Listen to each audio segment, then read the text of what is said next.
Welcome to Harry Potter and the Anxious Millennials, a show where we delve week by week into each chapter of the Harry Potter series.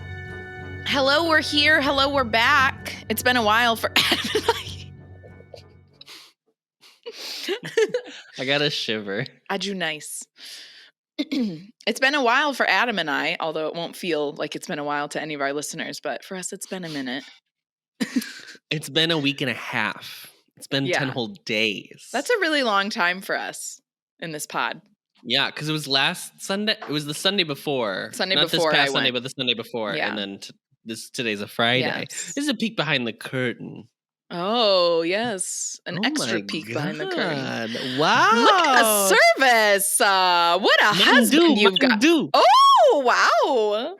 Oh, that probably made my mic spike. Sorry. Bop, which is rice. Bop. And keran, which is egg. Keran. Keran bop. And yes. Bop keran. And yes, the nails are done, honey. The nails been did. The nails been did. Is that gel? Did you do gel?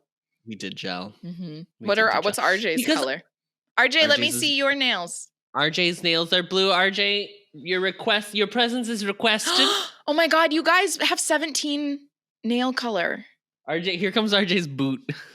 Oh yeah, RJ's boot. Wait, I'll give you the. Wait, oh my God, wait, we both have like very injured husbands right now.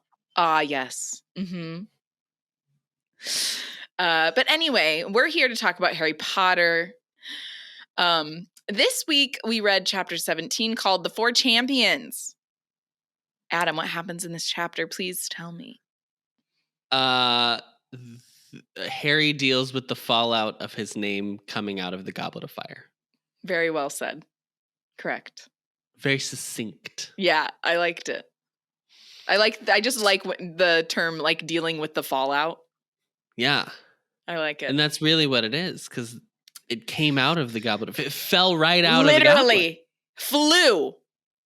Flewed. It flewed out. Flewed out. So, as you all remember from last week, Harry's name was just read aloud by Dumbledore as the fourth name that came out of the Goblet of Fire. Didn't even think that was an option. So the chapter starts and everyone is like, yeah, literally. That's how it feels. And I think this is written very well in that whole, like, when you feel the world, the room looking at you. Now, I think Harry is a bit more of an introvert than I am. I'm just going to go out on a limb and say that. Is he an introvert? Yeah, I guess maybe he is. He's an ambivert, I think, really. But he's definitely not as extroverted as Arri or I. So I think he's taking this everyone looking at him negatively, whereas like Arri or I would be like,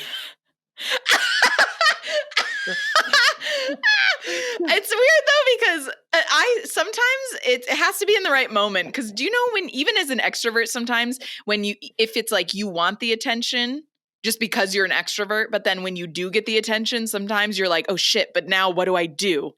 Yeah, because I have the attention. I feel that that at parties a lot. Or like the other day I said something really loud at work and the whole room looked at me and I was like, oh, I'm sorry. I just talked really loud. I'm so sorry.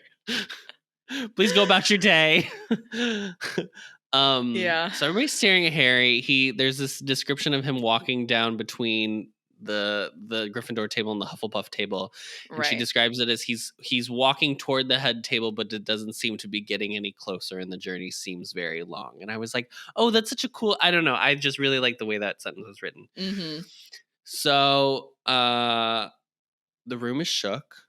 The buzzing, everyone is buzzing. The buzzing.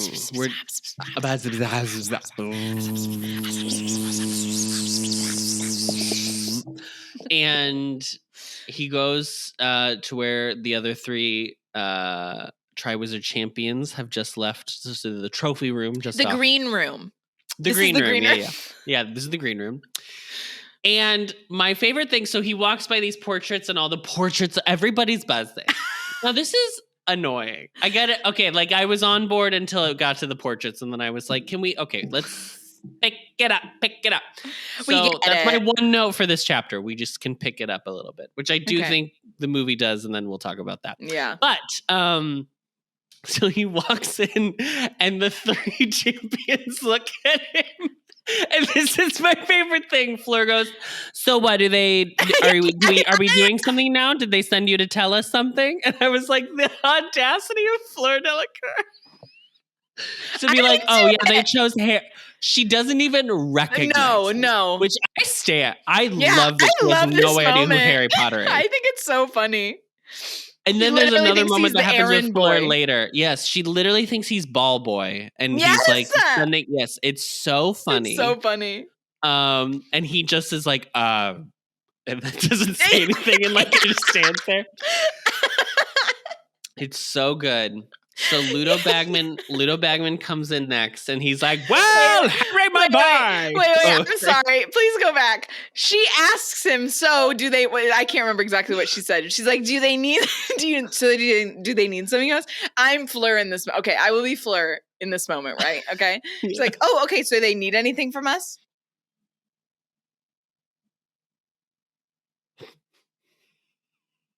Okay. Like, it's like, what are you? Can you imagine? I am Fleur in this moment. Like, why did he come in here then? Like, I just would be like, who is this?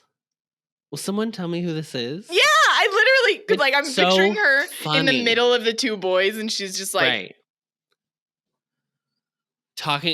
discussing when they're going to hook up, which is obviously going to happen. Oh, give me a Fleur and Cedric. Well, when they're adults. Give me a Fleur and Cedric sex tape. They're all when they're adults. Yeah, well, yeah. They're adults in the wizarding world. We won't argue. It's all semantics. Okay. It's all not a real book. So there you go. Right.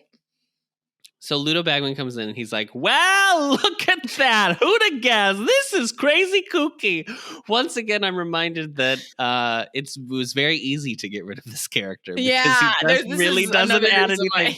He's just a foil to Barty, and that's the only purpose he gives. And the Fred and George bit. That's it. Fred and George bit. So. Yeah. Fine. And then everyone else comes in, which does include nearly every adult in the building. So Dumbledore, McGonagall, Barty Crouch, Snape, Moody, Madame Maxime, and Igor Karkaroff. Wait. I remembered a question I forgot to ask you. At the very beginning of this chapter, when Minerva whispers into Albus's ear, what do you think she said? I don't know. I feel like she was like, I don't even know. What would she have to whisper? I think she would say, "Dumbledore, I know what you're thinking, and absolutely not." Oh, yes. Very good. Perfect. Not. Do not do this. Dumbledore, do not allow him to do this. A little twinkle in his eye. And she was like, "No. Dumbledore, Albus, do not do this. I swear to God, Albus. I'm telling you right now. I'm tired of being your hag. Minerva ASMR. And guess what, gentle readers? He does. Gentle readers. So they talk about how the goblet. Okay, let's get here we go. Let's get into it. Triwizard lore. Yeah. This is why we read this chapter. Well, we read the chapter because we said we were going to read the chapter. But really, it's to understand what's going on. This is wild. So the goblet seems to be a tradition. Right. Because Confirmed. It is referenced that the fire has been extinguished and it will not relight until the next Triwizard tournament. This is balderdash. I hate this. This is stupid. This is issue number 1. Let's just make a list. Running list. How does it know? Issue number 1. Yeah. No. So it was where was it while it was waiting? You didn't use it in hundreds of years? How long? Where was it? Where has the goblet been? How did people know it was still working? Did you have to have hanging out with the sorting hat? Yeah, right. Yeah. The sorting hat still works. The sorting hat can still talk if you put it on. He just won't sort you. Yeah. This is literally this thing's only purpose. Boots. Okay. Boots. Boot number 1. Yeah. The age was only added as a thing this year. Right. Okay, there's the other layer. And it was the age line. The age line. Not even really the goblet. Line. Not even the goblet. Right? We didn't go in and add a new code to the goblet operating system. No. We didn't patch through a new update for iOS goblet, okay? None of that happened. We just were like, well, we'll just add a security code that you have to enter in order to put your name in the goblet of fire. Now, this is where I don't think, listen, is war bad? Sure. Do I also think that wizards just don't care about security in any way, shape, or form? Yes. Because the fact that they are even like, well, did you have an older student put your name in for you? And like, they're just trusting that no, obviously I don't think Carrie did it. We the reader know that he did. We did not, he did not have someone do that for him. But the fact that it's even an option, how was that? How did you not foresee that having, like, it shouldn't have been able to happen. You should have been like, here's an age line and here's a truth line. How about that? Here are 2 lines you got to jump over. There's just like a lot of questions they have. Like, also, if they really think that Harry is the only student that asked an older student to put in his name for them, I'm sorry. Do you know how many older students were like, give me 10 galleons and I'll put your name in? Like, that had to have happened. I would do it for a canut. What kind of canut, Adam? Honey. The white kind. But, okay, so that's thing number 2. Thing number 3 is, and this is a little bit later, but we find out that because, spoiler alert, Moody basically admits to what he did. Spoiler.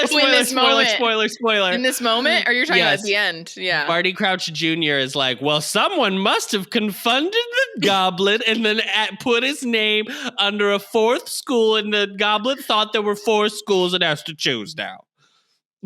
Also, it's weird to me. This is once again where I'm thinking about the school issue of it. Like, I'm like, you told the students they had to write down a school on the piece of paper, and Dumbledore doesn't say anything about a school. Right. What is this? What school did he write down? Clay Magnet High. Right. He wrote down Euphoria High School. Yeah. That's what he wrote down. Beverly Hills 90210. Like, this is stupid. I hate this. But this is where let me go back into what's going on in the chapter. So everyone comes in, they're a little bit upset. I would say they're a lot of bit upset. Everyone's upset except Dumbledore, which is important to point out. It is important to point out Dumbledore is not upset, but he is contemplative. He's quiet. He has no twinkle in his eye at the moment. No. The Fleur looks at Madame Maxime and is like, what the fuck is this little boy doing here? And I cackled when I read that. Yeah. This little boy is going to compete. A 17-year-old calling a 14-year-old a little boy is peak comedy. You know, this is how I feel now when I see a 17-year-old. I'm like, that is a baby. Yes, excuse these are children. Me? That is a baby. That person is 17. I'll see college students and I'm like, an infant. Are you kidding me? That's how little we looked when we were in college. They look like babies to me. They look like babies, and it's because they all know what skincare is now, which we didn't. Yeah, we did not. It's so sad. No. So that was very funny to me. Shout out to Fleur for getting 2 lines in this chapter that I thought were absolutely incredible. And also, I mean, I don't even blame her at this point because he literally came in and she asked him a question and he just went, nah. Like, she's literally like, she's like, this mute boy who can't speak. How is he going to be a Triwizard champion? Wait, I'm sorry. I've never looked at this chapter through Fleur's eyes, and it is so funny to me. This girl went to bed that night, and she was like, like, just like, what the fuck? What the fuck just happened to me? She definitely had to take she took some ZQL. She had to take a melatonin to go to bed for sure. No, she had just some red wine. Her and Maxime were like, you know, they're French. They had some Bordeaux. They had some gorgeous Bordeaux. She was like, mm-mm. They sat up chatting in French, just like furiously going at it in French. Honestly, nothing is more gorgeous than French people speaking angrily in French. It's so gorgeous. When we did the LV shoot, like a ton of the staff was French, and they just hearing them talk with each other and go back and forth. I was like, it's crazy. Know? The only bad thing was they all like smoked like right in your face. Of course they did.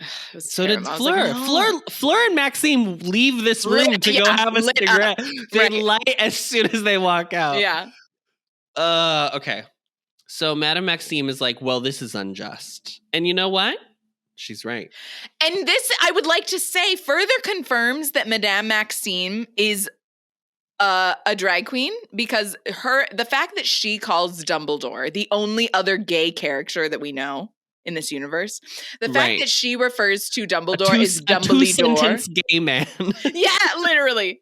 Dumbledore and Madame Maxime have to go to drag show. Like, this confirmed it for me. I was like, yes. They are going Cauldron out. Bottoms. They are Team Cauldron Bottoms. Yes, they are the ones. Yes. Mm-hmm.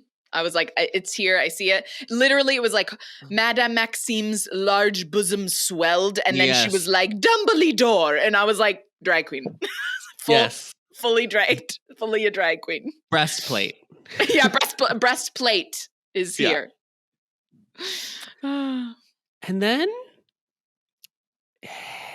Albus Dumbledore turns to Harry and says, says calmly, very calmly, Harry, did you put your name in the Goblet of Fire?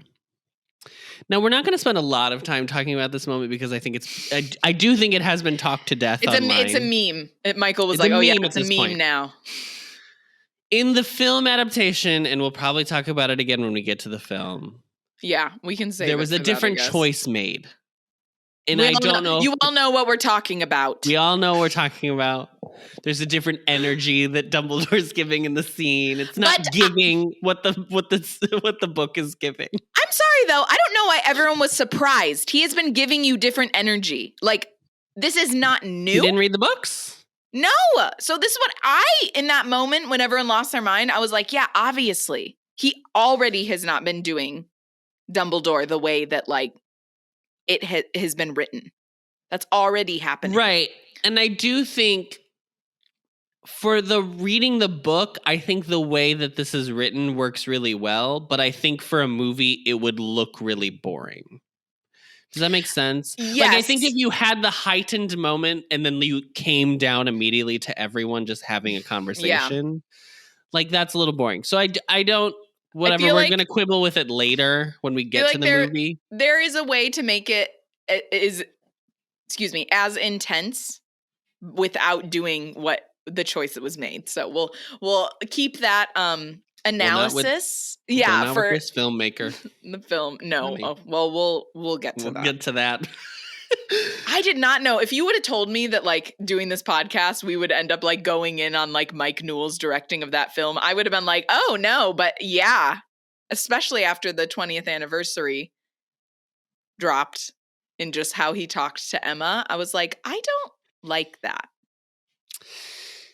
So Dumbledore calmly asks Harry if he put his name in the Goblet of Fire. Harry says, no, absolutely not. He asks him if he had another student do it for him. He said, no, absolutely not. And so he's like, no, I think that solves the riddle. And everyone is like, no, I have more questions than I have answers now. Thank you so much. Not everyone can read minds like you, Dumbledore. Or what is he's the one that knows. Is he an actual Occlumens? I guess we never confirmed that. Snape. Girl, you know I don't know all that. I think he can too. I think he can. Because later he's like, I should have trained you. I shouldn't have had Severus Snape train you. That was my mistake. It's not the only mistake you made, buddy boy. It's literally that whole conversation is him admitting like all the things that he fucked up, basically. This is where I'm gonna start the conversation of what do we mean bound by the magical contract? Oh, what the fuck is this? Biggest question almost in the entire book, girl. Like, okay, so what I'm gonna say series. I'm gonna go ahead and say series. What happens if you don't do the Triwizard? What? What could possibly happen to you? What happens? What happens? What happens? I'm not buying Even when it. I am not buying it. The other time she has used this kind of jargon is where it's like there's like something that could happen, like there's a negative consequence if you do something, is like the example I'm thinking of. Right. But it's when, because we haven't gotten to the I'm sorry, the curse or the like binding, the fucking this one. Oh, what is that? Unbreakable vow. Unbreakable vow. We haven't gotten to that yet, so we'll ignore that for now. She hasn't introduced it. But the other one I'm thinking of is when she explains that when you drink the blood of a unicorn, you will have a half-life, a cursed life. And even that, while it's not very descriptive, at least you understand that like what's happening. It's frustrating that she's just like, well, it's binding. What do you mean that it is binding?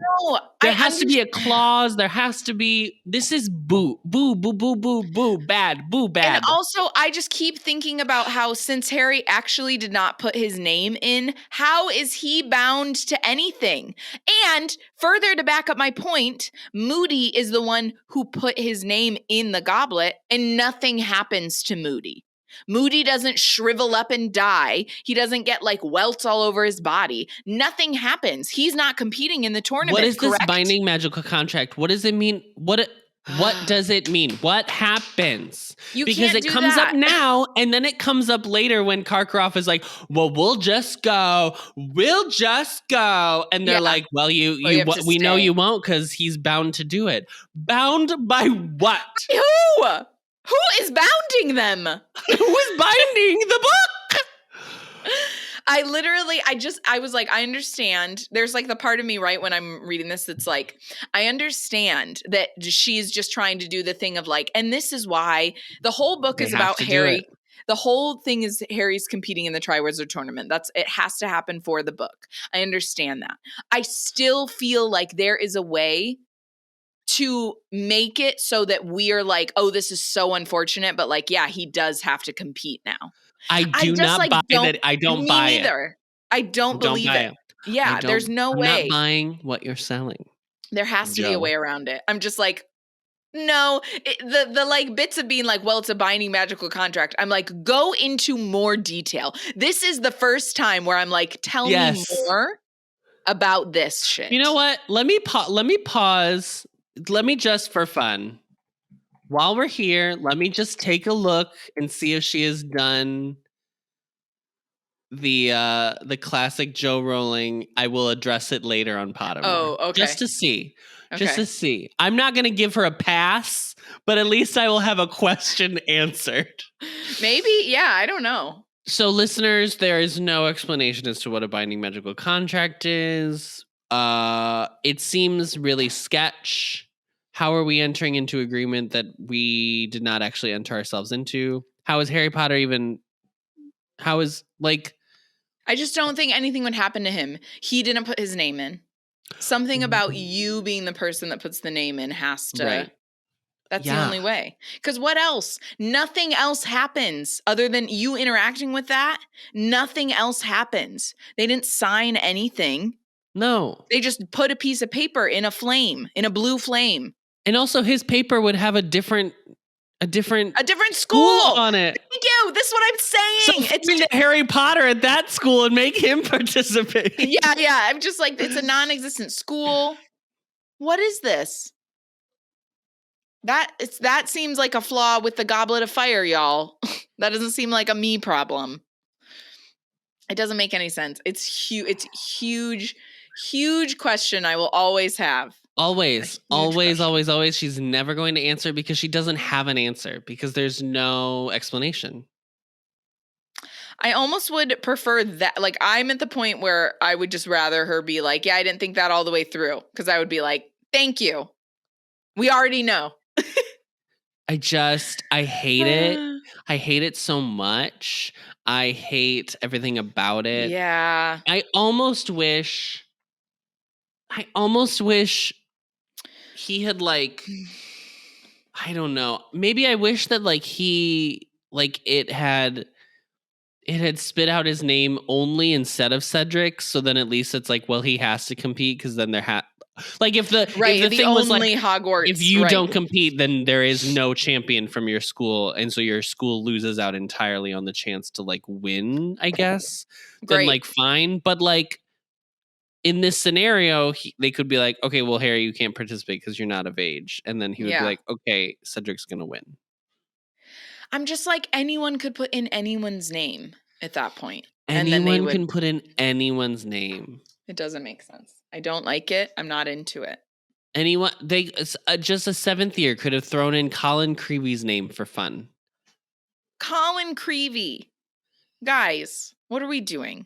And I refuse to believe that there wasn't an older, I just know teens. And I know that there were teens doing this for underage students. Absolutely. Yeah. In the way that they make it seem like this is the first time the Wizarding world has ever cared about children's safety. Girl. And they still don't. Had a 3-headed vicious dog guarding a stone. And they still don't care because they let this 14-year-old compete. It doesn't make any sense. Goofy ass energy from this chapter. We have to move on. But just know that I will never be okay. This will never satisfy me. This will always keep me up at night. Yes. I will be Fleur Delacour. Entire book. Having to drink a glass of red wine because I'm so upset about it. Doesn't make any sense. It's so weird too that everyone is like, there just isn't any... There's not even conversation about it. It's just kind of like, oh, well. It's binding. Yeah.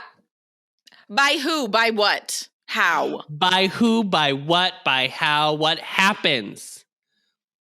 What if happens you unbind it? This is the I don't thing. like this. As long as you, even if you were like, it's a binding magical contract, that just put comma, if you don't do it, you'll die. Then I'd be like, wow. Well, yeah, literally one sentence. I don't understand. I don't understand it. I don't. And also, like, what does it mean that you have to compete? Couldn't it just be like, well, we'll call start at the end of everything and then we'll just cut your segment early and be like, well, you failed each challenge? That's what I'm saying. It doesn't make any sense that he has to go through with every task. It makes no sense. There are no problem solvers in the Wizarding world. Everyone's just like, well, this is just, it's it or nothing. Disqualify him from the first task immediately. Be like, well, we'll say you're competing, but then we'll just say you failed the first task. It's like for the maze, all they have to do is just walk in and then be like, okay, now Harry, walk back out. Yeah. Okay, thanks. You failed. Oh my gosh. And then the other two schools wouldn't be mad. Everything would be fine. Voldemort wouldn't come back to power. Yeah. It's just weird. The whole thing is really weird. I hate it so much. Yeah, I'm not here for it. Sorry. I understand this is the whole thing about this book, but I'm like, you needed a better reason why he has to compete. At least it won't come up again.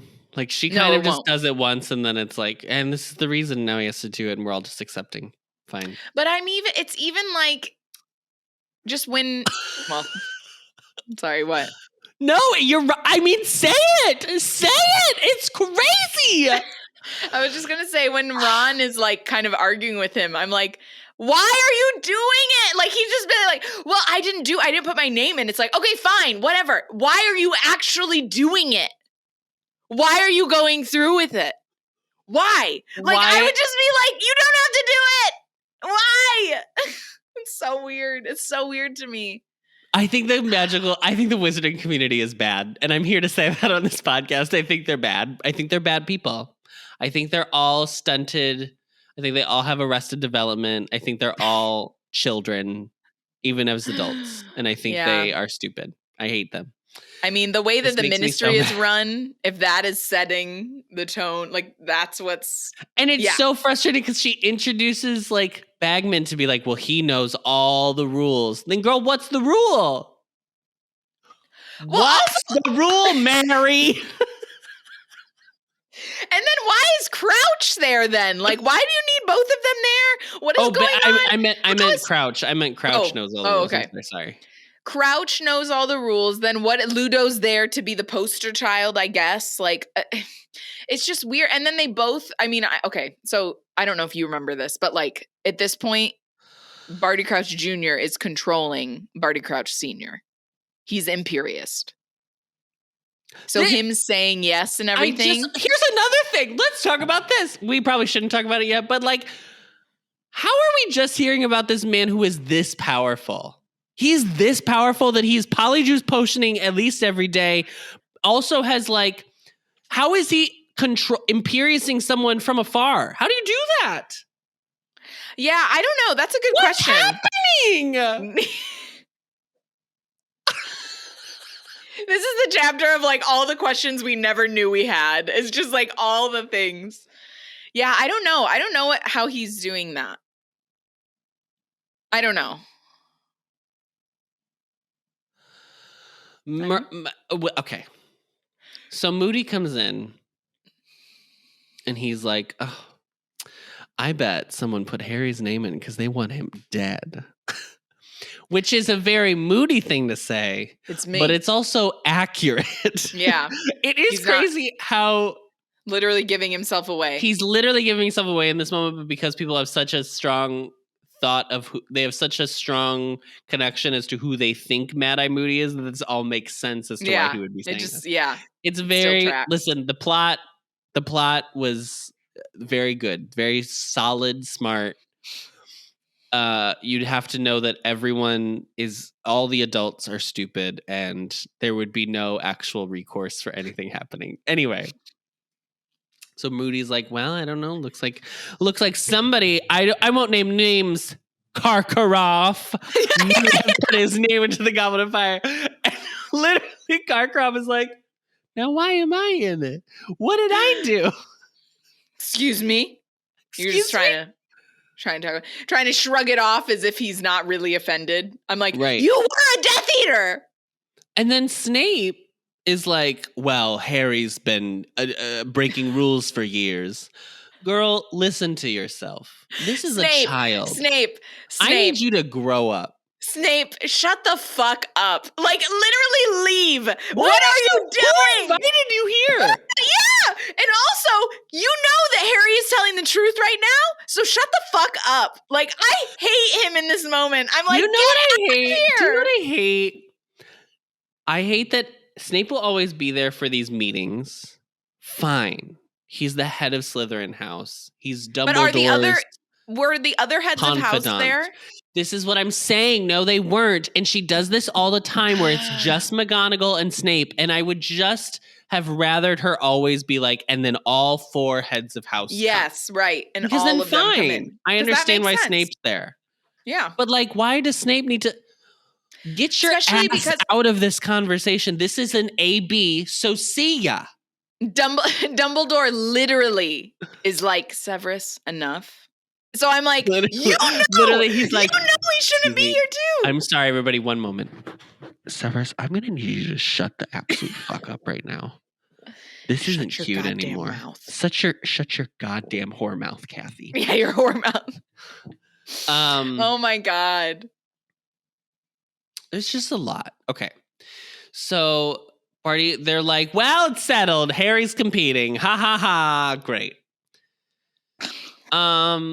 So Barty comes over and he's like, well, the first task is November 24th. Now, Ms. Barty looks like he's going through it. He's looking haggard already. Yeah, and he was like, literally, this is what just happened. He was like,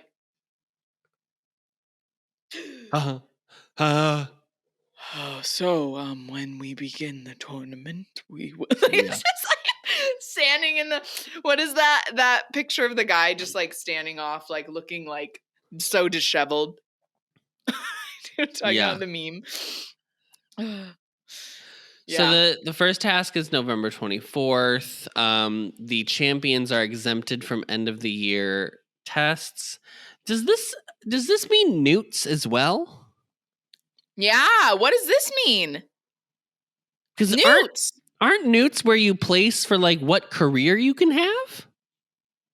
I mean, that has to be. That's why I'm like, well, how are you letting these? Or do they just mean like you're fine? Like what?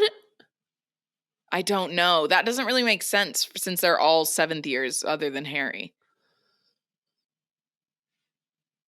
It's weird. Huh. But Anyway. also they did confirm this. One of our listeners wrote in to me about this. They do confirm in this chapter that Beauxbatons has more than 12 students.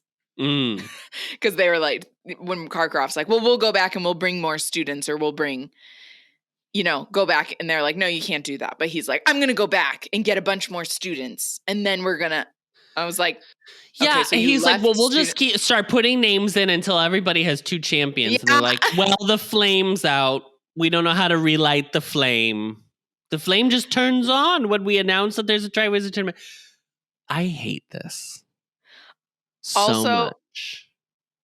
There's a whole page about it. I'm just reading what she sent. There's a whole page on the Harry Potter fandom, harrypotter.fandom.com. There's like a whole page where it talks about Beauxbatons. Oh, yeah, because yes, I just saw that when I was looking for a Goblet of Fire article. I'm not going to read it right now. Maybe I'll read it for the next week. But she had said that there's probably just a deputy headmistress there, just like they have at Hogwarts. And I'm like, yeah, sure, of course. I still think it's weird for a headmistress to be away like that long. Yeah, like an entire year. A whole year. But, who am I to say? Because remember, there's like the 2 books from now, Dumbledore's like out and about all the time. And I also don't know. I don't think they have to be at Hogwarts the whole time. I think they could have. Weird. I think they could have flown in for the ceremony, gone back home, trained, come back for each challenge, and that's it. I don't think they need to live at Hogwarts. Are they? How are they taking classes? They have to be taking classes via magical Zoom. Like, there's no way that they're like, because yes, on the carriage, on the ship. Like, I'm like, they're not taking class with the Hogwarts students at all. We know that for sure. No. And we don't need to put more, like, we don't need to make the teacher to student ratio exacerbated on these poor Hogwarts professors. Yeah. So what Professor are they doing? Binns cannot have more people in this class. No, he can't. He's already at his limit. Leave him be. Leave him be. Let this man rest. Literally rest. Let him rest. I don't understand. There's so much. Yeah. My next note is this is nuts, and I literally have no idea what I was referencing. Probably just the general, I was still mad about the fucking goblet. So they all leave in a huff. End of your exams. They all leave. They're all like, this is stupid. Madame Maxime and Fleur leave in a huff. They're like speaking French very quickly. Karkaroff leaves with Crumb. About to light a cig. In complete silence. They're going to go have share a full bottle of vodka. I don't think Crumb likes Karkaroff at all, so I think he just wants to get away from him. I don't think Crumb is a good person, and I mean, I have nothing to back that up. No, he's nice. He's nice to Hermione and Harry. He's very nice to Hermione. Yeah. So anyway, everyone leaves, and then Cedric and Cedric and Harry are going back to their respective dorms. Why are you giggling? Why are you giggling? Because this moment is so funny to me. Because Cedric's like, so be real now. How'd you do it? And he's like, I swear to God, I didn't do it. He's like, okay, yeah, go on. Okay, right. Queen. Yeah. Okay, Harry. Which, this is my pet peeve. This was not my pet peeve. This was my worst nightmare when I was little, was being honest about something but not being believed. This is just a precursor to the next book, because it's the whole fucking book, the next book. So my actual worst nightmare was an entire book of the Harry Potter series. So Cedric doesn't believe, so he gets back to the common room. The fat lady has Violet over, and Miss Violet's like, right. Oh, we all know. I let the whole school know. And he goes, Balderdash. And she's like, how dare you? And then the fat lady's just like, oh, no, that's the password. Can we go back to last year when you were cut to ribbons because of a breach in security? Why are you telling the other portraitures the password currently? Yeah. No. This makes... Do all the portraits know the passwords? Of all the things for me to be mad about in this chapter, I did not expect this to be one of them. And yet here we are, and here I am. Here we are. The Wizarding World truly does not care about security. I'm not even kidding. That's not even a joke. It's not a joke at this point. It's actually real and honest. Yeah. No, they don't care. No. Wizards don't worry and they don't care about security. They don't worry and they don't care. We've cracked it. We've cracked it. So he walks into the Gryffindor common room and there's a huge party. Everyone is ecstatic. I was happy that they were at least celebrating him, even if it was like he was annoyed by it, because I was worried that they were going to be all mad. Everyone else is so annoyed that he's a champion. Like even the other houses get so frustrated. So I was at least happy that like Gryffindor was celebrating him. I feel like I really like that. And is it Angelina Johnson or is it? Yeah, she has that moment with him because I think that's very sweet. I just feel like because the age line was such a big thing and like, you know, Fred and George thought they cracked it, but then they didn't get over the line and all that. I don't know. It's just, I'm like, would everyone just be so, I don't know. I think for me, there's a part of me that didn't really believe it. Like I was like, I don't know. Yeah, I also know how much children lie, and I wonder how soon it would be for like a 7th year from like Ravenclaw to be like, oh yeah, I definitely was the one who put Harry's name in for him. He paid me like 20 galleons. I did it. Like, just because teens lie. Not Harry, but teens lie. So he gets very frustrated with the party because everybody keeps asking him like how he did it, and he keeps having to be like, I swear I didn't do it. So after a whole half hour of this party, he's like, I'm leaving. I'm going to bed in a huff. Not really how you should act when you're being celebrated, but that's fine. I'll give you a pass. But they're not listening to him. You've been through a lot. He wants to go to bed and no one's listening to him. So he goes up to the room, and this is the hardest part of the chapter. He sees Ron, and Ron is like, she says he has like this weird grin on his face. Feels a little bit like a horror movie, like an A24 horror movie. Yeah. And he's like, so how'd you do it? And he's like, I didn't do it. And he was like, oh yeah. Well, I know this morning you said you would if you had the chance. So I'm just wondering how you did it. You actually said that, you know. I heard when you said that, so I'm not stupid. And I wonder if you used the invisibility cloak. And he was like, no, the invisible. Do you know how invisibility cloaks work, Ron? That doesn't. I don't become invisible. It's the only thing. It's the only thing that Ron can think of that he knows about Harry. Right. That is like different, like something he has, you know, a magical object he has that no one else has. And he's like, well, it has to be that then, because if he went out in the middle of the night, he must have had the invisibility cloak. And then that was how he got, like, it's all you making the narrative up in your own mind because you're I like, also have another question. Sense. Could you or could you not? Could you not fucking Wingardium Leviosa your little piece of paper and put it over the age line into the Goblet of Fire? I mean, you could, I would imagine. That's what I'm saying. There's fucking Flitwick's using it to put the fucking ornaments on the trees at Christmas. Like, what are we doing? Would it just like hit a fake wall? Like your piece of paper would just be clearly not. Because it went over the line somehow.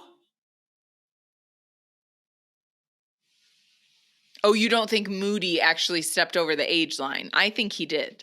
No, I know. I'm saying, what wall would it hit? No, I'm saying like an invisible wall. Like you try to send it to the goblet, and then it just stops at the line. So. Like what? That's what I'm saying. So how are you? There's too many ways people can get their names in this fucking goblet. Why don't you even just their names? Anyone's name. Why don't you just put have in the Queen of England's name? If I put in the Queen of England's name, is Elizabeth gonna have to compete, or will she just like? Is she magically bound? I just don't understand. You could put in anyone's name. Someone's mad at their boyfriend that week, so they put in their ex-boyfriend's name, and then like he has to compete. Do you know what I'm saying? Like I'm just like, there's too many. No. Why don't you just have the faculty at each school decide who the representative for the school is? Yeah, thank you. Just like put it homecoming to a court. democratic vote. That's how we chose homecoming court in college. Like they have to Let democracy win. Yeah. I don't know, dude. There's too many. Put the sorting hat on. Why don't you? We also learn about bring the sorting hat back out. We also learn about Veritaserum in this book. So, like, why not just give Harry some Veritaserum and be like, tell me the truth? And he'll be when Veritaserum gets introduced, there are so many things moving on that I'm just like, no, Veritaserum. No, not that either. Veritaserum. Like, I'm just like, hello, we know Veritaserum exists now. This is like Polyjuice Potion. When she introduced Polyjuice Potion, you're like, well, this ruins half the books going forward. Also, Apparition fucks everything up. The fact that there is flu powder and it never gets used, like, ever again. When Sirius comes to the Gryffindor common room, I'm literally going to lose my mind. I just want you to know that. I want you to know that I will be so mad when that happens. Okay. So Harry goes to bed, or Harry is shocked because Ron is so upset that he like closes the curtains on him and refuses to talk to him. Yeah, and I did like that moment because it was very heartbreaking thinking like he did not even think that Ron wouldn't believe him. Yeah. Like you're just so it's not even like a thought in your head that like your best friend wouldn't believe you. Right. What do you think everyone the thought else is? What do you think Ron's thought is? Is it jealousy, or is it that he wishes Harry had just told him? Or what do you think? Or is it just he's a 14-year-old hormonal boy and feelings are a lot?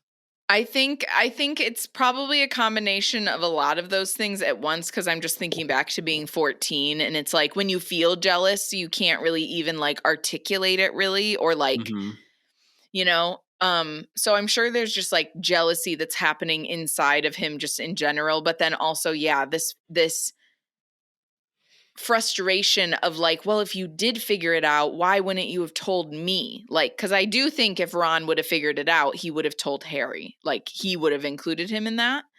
So I think there's this kind of sense of it's not real. He didn't really betray him, but there's like a sense of betrayal in his mind.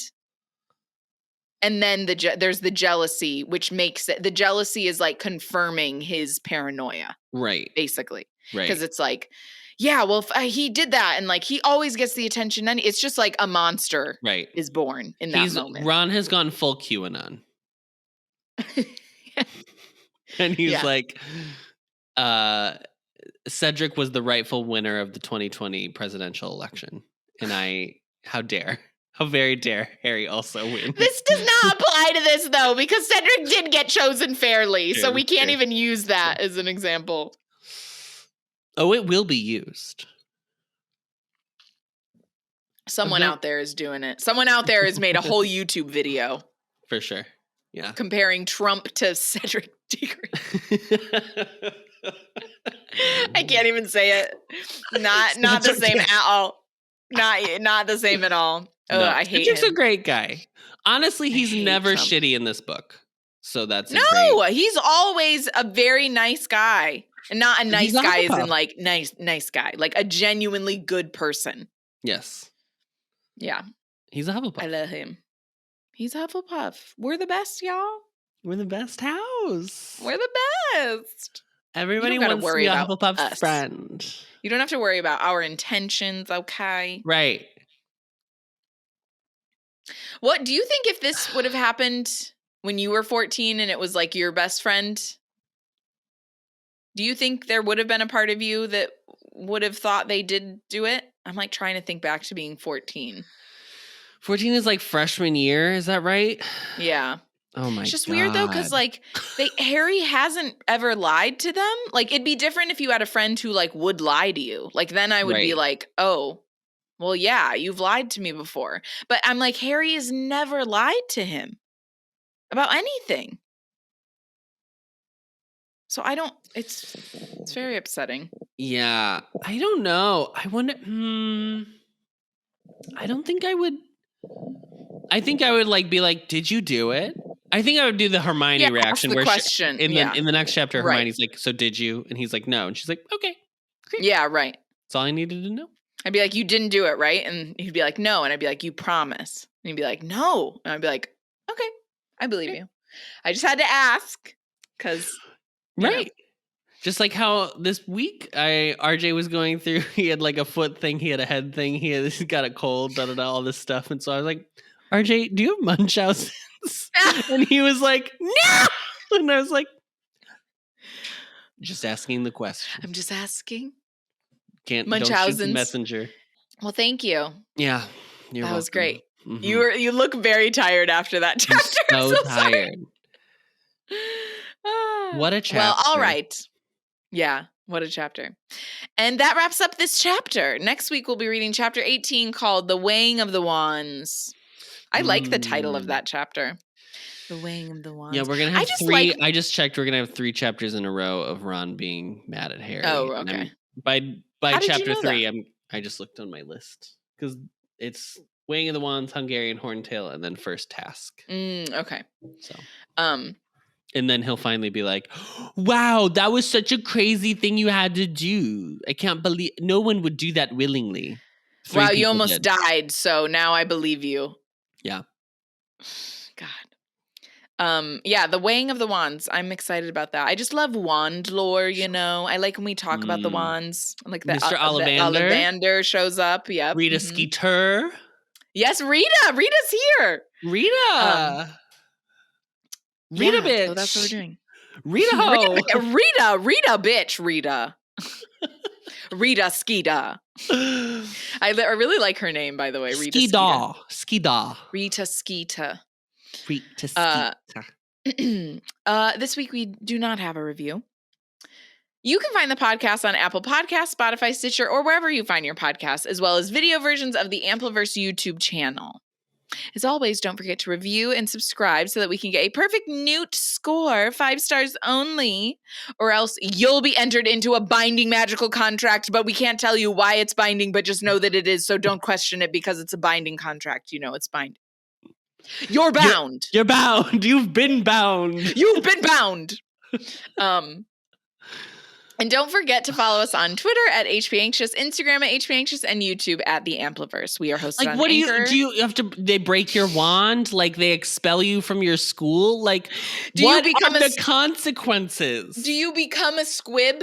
Are you like transformed into a squib immediately? Right. Like just give me anything as a consequence and I'll be like, well, there you go. That makes sense. Yeah. Anything. Don't forget to follow us on Twitter at HPAnxious, Instagram at HPAnxious, and YouTube at The Ampliverse. We are hosted on Anchor and record on Zencaster, so thank you to both of them. And we are a proud member of The Ampliverse. Check them out at theampliverse.com. Thank you, Adam. I'm so sorry that you had to go through all of that. I'm glad we went through it together. We made it. We came out on the other side. And as always, the contract is binding. It's bound. You've been bound. Bound.